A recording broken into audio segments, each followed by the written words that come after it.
Namaste. So, we are with the Mother in our prayers and meditations. And as we see that it's a wonderful spiritual guide, what should be our life, what should be our attitude. Spiritual life is not just about sitting in meditation and doing some techniques and practices. People often think that if we do this japa, if we do take this posture, if we do this process or technique, we will grow into, we'll have some spiritual experiences. We are growing in spiritual consciousness.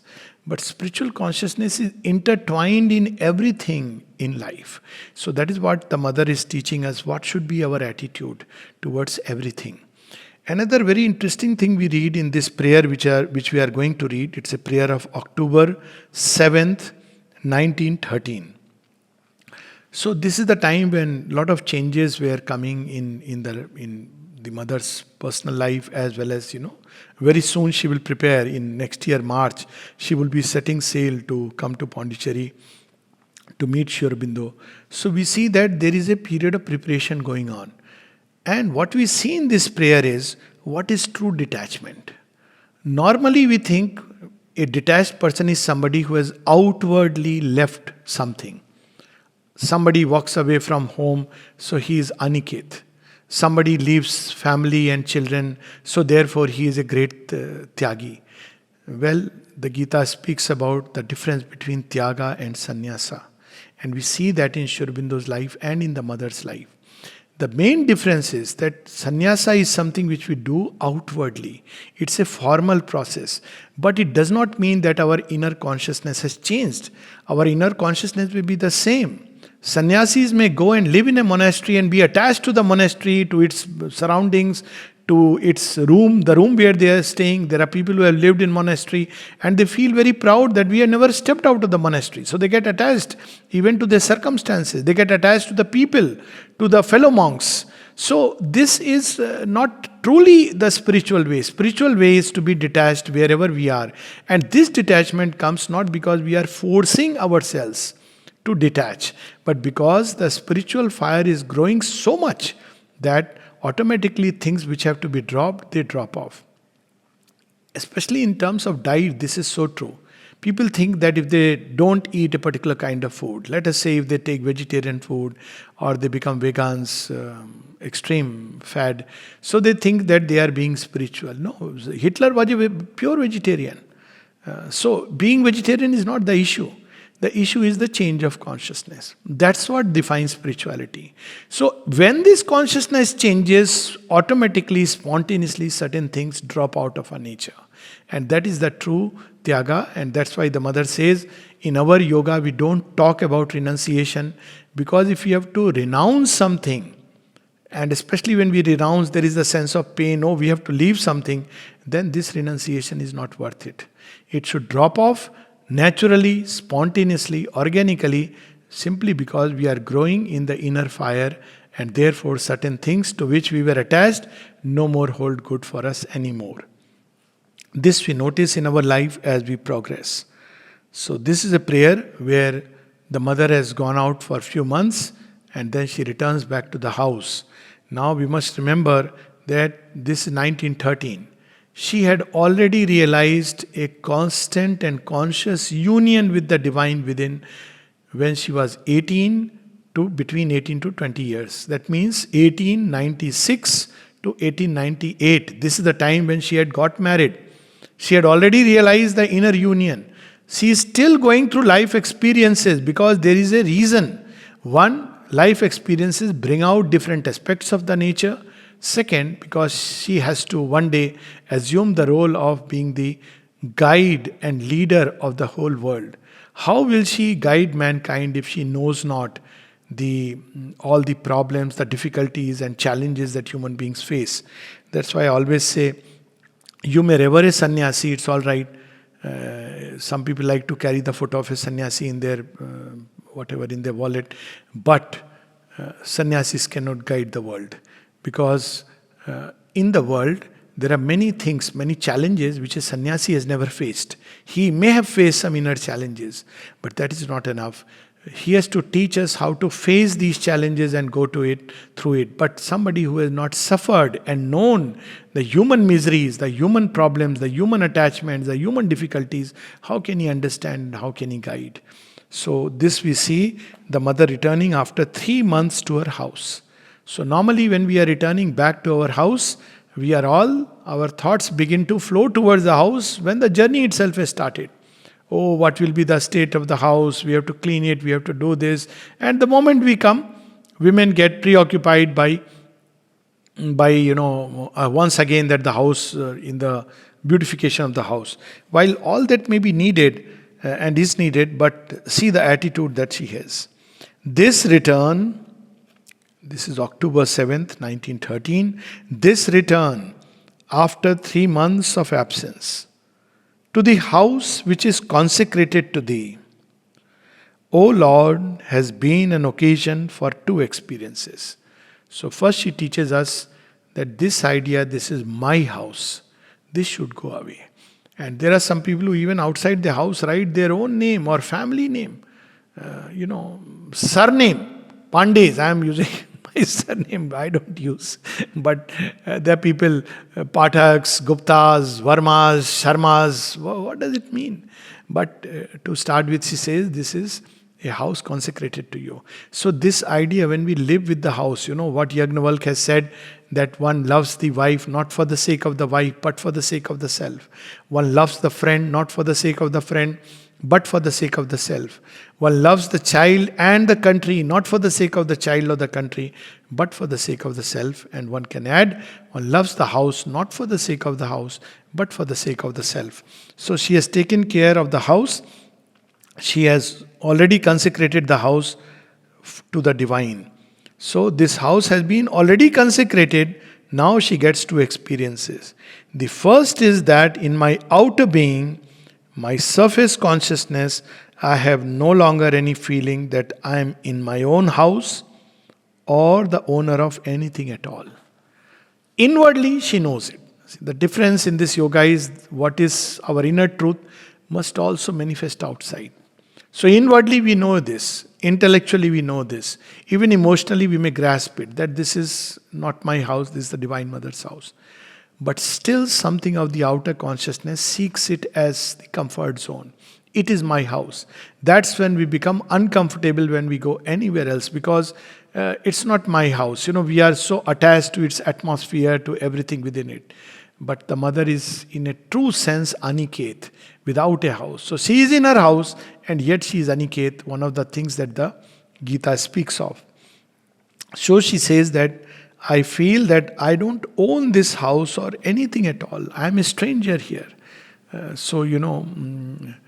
is a story of somebody who visits a monk's house and he says, this is the true sense in which we should take it.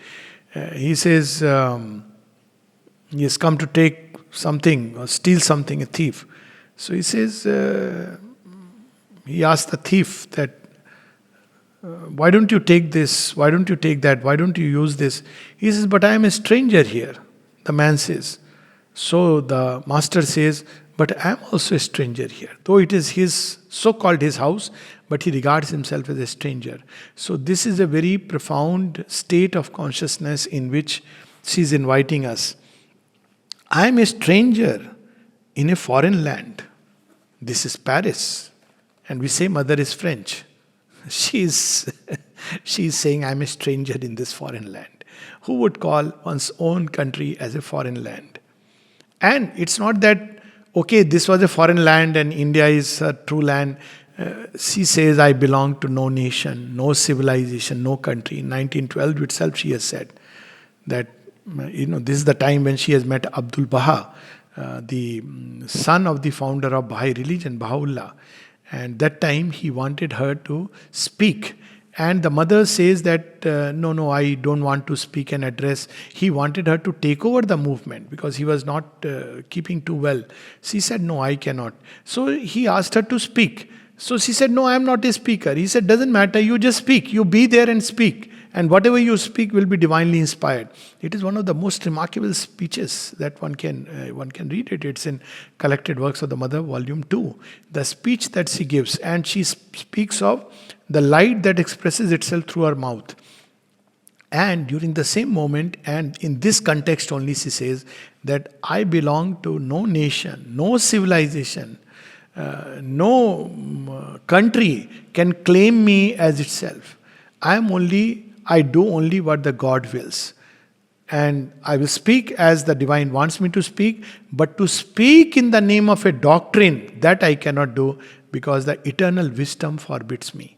So she says, I am going to speak, but I cannot speak on behalf of the Baha'i religion. That I cannot do. I'll speak spontaneously what the divine wants me to speak. And it's such a wonderful speech where she speaks about the masters. She says, the masters who have left this earth continue to exist. This as much applies to Mother and Sri Aurobindo in a much more way because their work is on earth. But there itself she says that masters who have left this earth, they continue to guide us and we should be grateful to them. Such a one is so and so. And that's how she starts. A wonderful speech. So during this time, she has come back, possibly after this episode or incidents. I'll confirm this after rechecking. But when exactly did she speak to the Baha'i group? Must be before it. This is my impression. Because in 6 months' time, she has left the shores of France. So she comes back and says, I am a foreigner in this land. A stranger here. Much more of a stranger here than in an open field among the trees. This city life. I'm a stranger here in this, we were reading about Sri Aurobindo, how he speaks about the dazzle with which we are so much, we start thinking that, this is life. And she says that, no, this is not life. Paris, this is not life. There are people, youngsters, who want to make a life in fortune in Paris or New York or London, and they think it's something great. She says, no, this is not life. I am much more comfortable in an open field which is full of nature and belongs to no one. No wonder she used to look at the place where now present Auroville is. And she did create, when the time and means were given to her, a place which belongs to nobody, no religion, no country can possess it. But a place which belongs to the divine. This is important to remember. Otherwise we think no country belongs, this place belongs to nobody in particular, so it belongs to human whims and fancies. She says that it belongs to the divine and one has to be a divine servitor to live there. So this experience starts there. She says that I am much more of a stranger here than in an open field among the trees.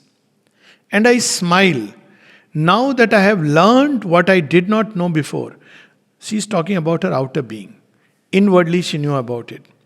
I smile at the idea of the feeling of being the mistress of the house.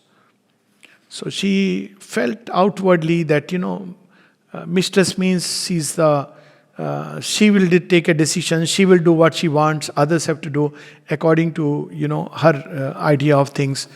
You see, that is how when Mother came here, very few people are aware, till 1951, she did not even have a proper room to herself. She had a small little portion of one room, which known as the interview room, through which we now pass to the Mother's room. But it's not an exclusive room. It was a place where also work used to go on, and at night she would retire for a couple of hours in that bed, which is now the couch which is kept there. And it's only after 1951, I think it was 53 or 54, I'll have to check that a room was built for her upstairs at the insistence of Dyuman Bhai. So imagine the Divine Mother who is looking after the whole creation did not have a room to herself. So she says, I was smiling at the idea of the feeling of being the mistress of the house, which I had before my departure. Now this is such a powerful thing. This is, this detachment can be so powerful. This true renunciation. When Sri Aurobindo withdrew physically, then his nephew, his brother's son, so he felt that, this is my moment, the entire ashram, basically everything was in Sri Aurobindo's name. Mother already wrote to her son Andreda that, we have this, we have that, but that though things are now in my name, but actually, it's not mine, it is all Sri Aurobindo's. She says, I know you understand it, but just in case, so that he doesn't come and make a claim that it's all my property. So she clarifies. But this man writes to the ashram authorities, then ashram authorities, that all this property now is mine, and it should be given to me, rightly so. Legally it is mine because it's all in Sri Aurobindo's name. So Nalnida goes to mother, they are all shaken, they don't know what to do. So they go to mother, what should we do? Now you see, modern mind will say, file a court case, we are going to say, we are possessing the land, how dare somebody can come and take it, we will fight it, let him claim it. Nothing of that sort. Now look at the divine response. This is human response, courts and police and all this. The divine response is something else. The mother says, tell him, after a moment's pause, tell him to come and take it. Who is stopping him? Now this was most unexpected. Nobody expected the mother would say it. But what a power. When this is written to him, he doesn't dare to come. The matter drops there. Because when we truly don't possess anything and we have consecrated it to the divine, then the divine takes possession of that.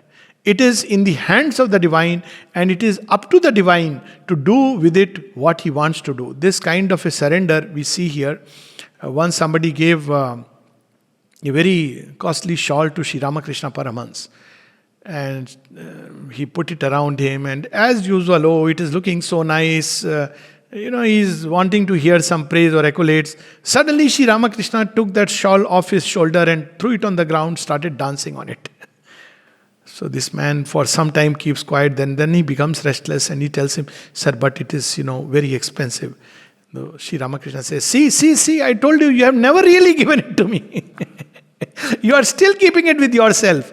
If you have really given, what I do with it is my concern. So this kind of state attitude, far from being, we think it's a weakness, but it's a tremendous power. When something has been given to the divine takes care of it. It may be our body, it may be our life, it may be our destiny, it may be our house, it may be our relationships, it may be our friend, husband, wife, children, whatever. But once we have given, then we should know that the divine will take care in his own way. So she says that I smile now that I have learned what I did not know before. I smile at the idea of the feeling of being the mistress of the house which I had before my departure. It was necessary that all pride should be broken, crushed, trampled down definitively, so that I may at last be capable of understanding, seeing, and feeling things as they are. Now you see this crushed, broken, trampled upon. If we look at the context, we can understand. Mother had deliberately married, as we know, her second husband was an Asura falsehood. And there are many stories about him that how he wanted mother to declare him as God. And she would not do it. So he used to torture her. So probably something I can surmise, being her little baby, something of that has happened. This is nowhere documented. But when she is using the word pride was crushed, broken, trampled upon, how she is responding? She discovered, yes, it is true, it is not my house. It doesn't belong to me, it belongs to the Lord. Outwardly, it doesn't matter who is claiming, but I have given it to the Lord. It is up to the Lord what happens to it and what does not happen. This, of course, she is referring to the house on 9 Rue Val de Grâce in Paris. She has changed different houses. This was the one. Now, no more, that house is owned by somebody else. And she never wanted, when photographs were shown to her much later of this house, she says there is nothing of mine there. Just like when Chandanagar photographs were shown to Sri Aurobindo, he said there is no more of my atmosphere there. So this long back, and she says it's no more my house, I have given it to the divine. So she says all this was necessary. You are the one who has broken my pride and all these, trampled upon these feelings. They have been crushed so that I see the truth. She is not blaming anybody or cursing anyone. I offered thee this dwelling, O Lord, as if it was possible for me to possess anything and so make of it an offering to thee. See, this is the true Tyaga. We say that, I am offering, see the famous, what was the fault of Yudhishthir? People say, well, Yudhishthir put something on the game of dice, though he is knower of dharma. which never belonged to him. His wife, his brothers, his kingdom, it never belonged to him. How could he put it on dice? Even the wealth. So she says that how can I offer something which is not even mine? You know that famous story of Chudala and her husband, Shikhidhwaj, who Chudala is a yogini, but she is married and she lives a normal married life, but she's a yogini. Whereas Sikhidhwaj once gets disgusted, people who indulge too much get into this state of outer vairagya. So he gets into a state of outer vairagya, sannyas, and walks away. But after some wandering, he realizes he's finding nothing. So he does not know. He's contemplating ending his life, and then suddenly Chudala goes and says, "What is your problem?" She changes her form into a boy's and goes and says, "What is your problem, young man?" So he says, "I don't know, I am trying to find myself. I have renounced everything, still I am not able to find myself." So she says, "What have you renounced?" So he says, "Well, I have renounced my kingdom." So she laughs and says, "Was it yours?" He says, "That wasn't mine." So says, "What you have renounced?" "I have renounced my house and everything, and I am now roaming everywhere." He says, "But you really think the house was yours?" So again he thinks. Then he says, "Okay, maybe I should take away my dress and this begging bowl with me." He says, "But that is also not yours." Then he says, "Maybe I should renounce this body which I am holding on to and jump off the cliff." Then she says, "Are you a fool? You are ready to renounce all this, but you are not ready to renounce the ego, which is what is the big problem." So later on she will say that the supramental world and the ego, they don't go together. And she says, "Tell the ego its authority is gone, gone, gone." And she says the true heroism is to tell your ego that your hour is gone. This is the heroism that the divine expects of us. So this one example of this idea that this is mine, I possess it, that must go away. All possessiveness is contrary to the true spiritual impulsion. So she says, "All is thine, O Lord.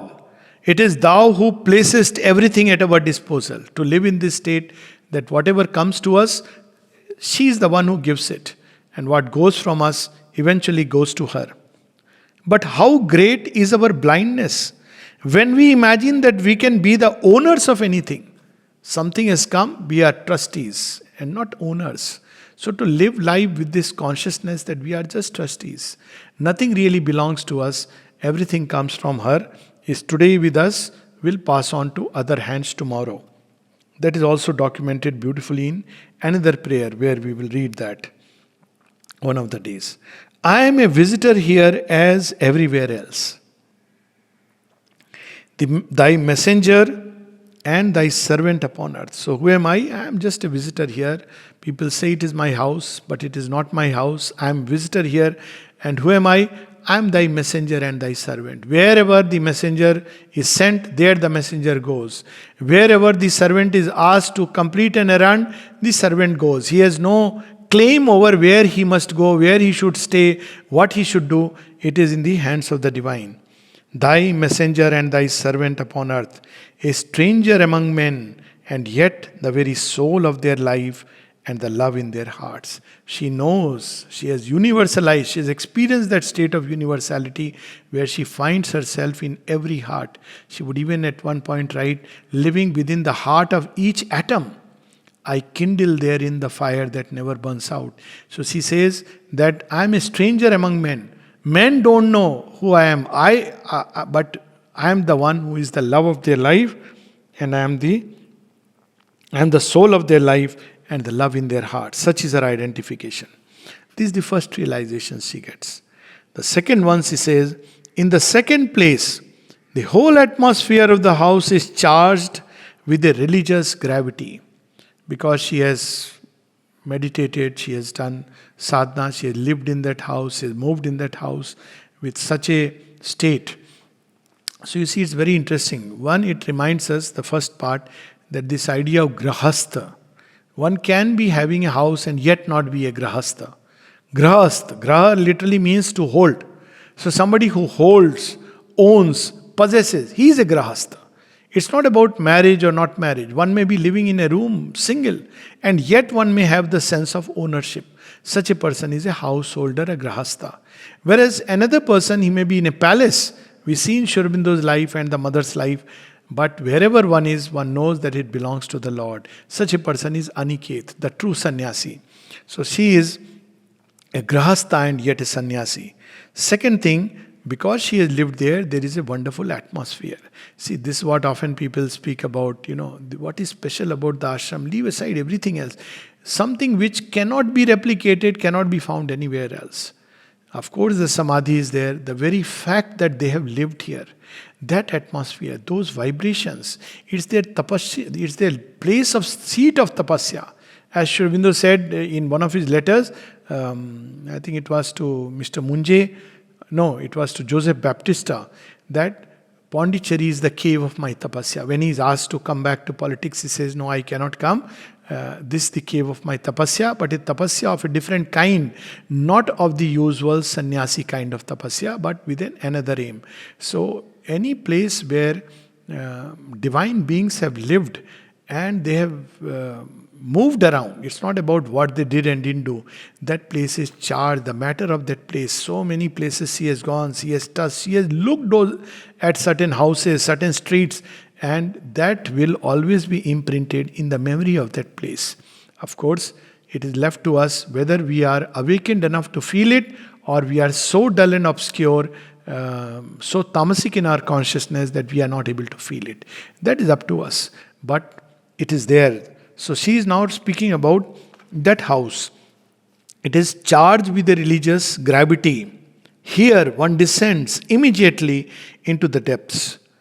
Meditation is more gathered in and more serious. So this is a house where one can easily meditate, but as I said, she has withdrawn that atmosphere. Same thing with Chandanagar, that Sri Aurobindo withdrew. Now that is their leela, they didn't want, because it could be misused, those energies. That is up to the divine. You see, recently, I can share this experience. I'm sure many people would have had it. I have not spoken about with anyone, but this time on 29th March, we couldn't go to the ashram, we couldn't go to the playground. But I have been noticing since the time this lockdown and the ashram is no more accessible to commoners like us. Of course, I'm sure there are people who can go, who are working inside or whatever. But I realized one thing, that every room, her presence has become very intense. It's so intense that one feels, earlier I could see a difference between meditating in one place and meditating inside the ashram, this difference.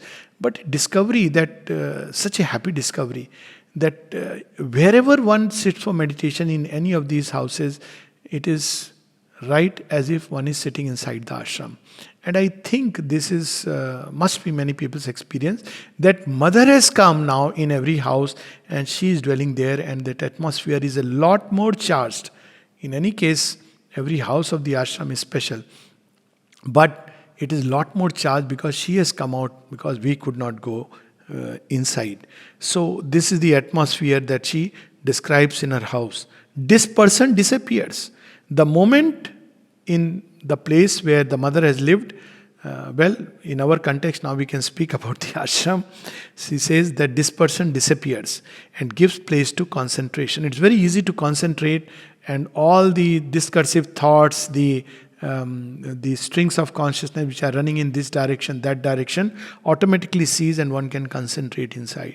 And I feel this concentration literally descending from my head to enter into my heart, and my heart seems to reach greater depths than my head. So it is a new phase in her yoga which is beginning. That is how we see in Mother and Sri Aurobindo. And she says it's much easier now to descend into deeper and deeper states of meditation. It is as if for 3 months I had been loving with my head, and that now only I begin to love with my heart. And this brings with it an incomparable gravity and sweetness of feeling. So she has realized the divine presence, but she has realized it by the force of her intensity. She speaks about this event, that when she was around 18, she had decided that I must realize the divine. And that time she saw a shooting star, and this was her uppermost aspiration. She says, and before the end of the year, she had realized. And she says, people say that, if you see a shooting star and you wish something, it is fulfilled. She says, it's not the wish, it's the intensity of the aspiration. But intensity of aspiration is one thing, and love, bhakti, devotion, surrender is something else. So that has become much deeper within her. So all these prayers which we see, we find that devotion, but we'll see the change which will come after this. Before this, there is this surrender, there is everything. But she says it's more from the head. But now there is a depth and intensity of the feeling which is bringing an incomparable gravity and sweetness of feeling.